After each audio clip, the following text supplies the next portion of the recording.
በስመ አብ ወወልድ ወመንፈስ ቅዱስ አሐዱ አምላክ አሜን። ኦሪት ዘሌዋውያን ምዕራፍ 10 ከቁጥር 1 እስከ ፍጻሜ ምዕራፍ። የአሮንም ልጆች ናዳብና አብዩድ በየራሳቸው ጥናውን ወስደው እሳት አደረጉበት፣ በላዩም ዕጣን አኖሩበት።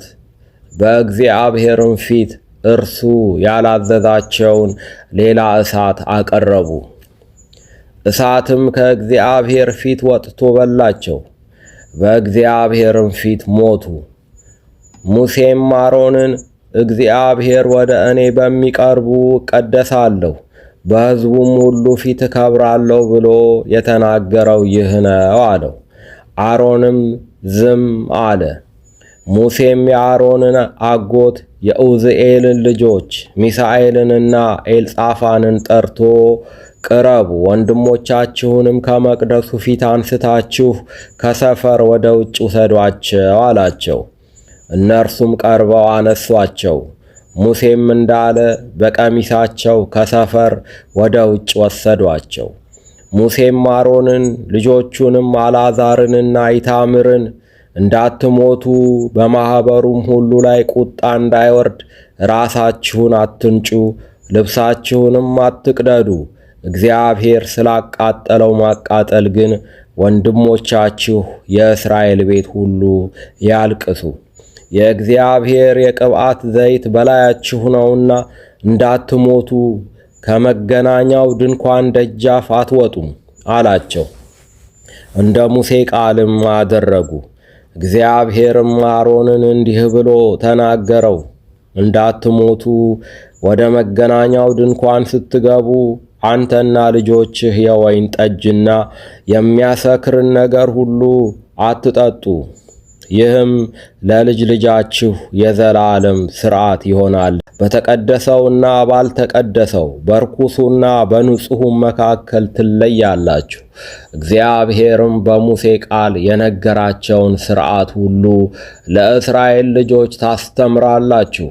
ሙሴም አሮንን የተረፉለትንም ልጆቹን አልዓዛርንና ኢታምርን አላቸው፣ ቅዱሰ ቅዱሳን ነውና ለእግዚአብሔር ከሆነው ከእሳት ቁርባን የቀረውን የእህሉን ቁርባን ውሰዱ፣ ቂጣም አድርጋችሁ በመሠዊያው አጠገብ ብሉት።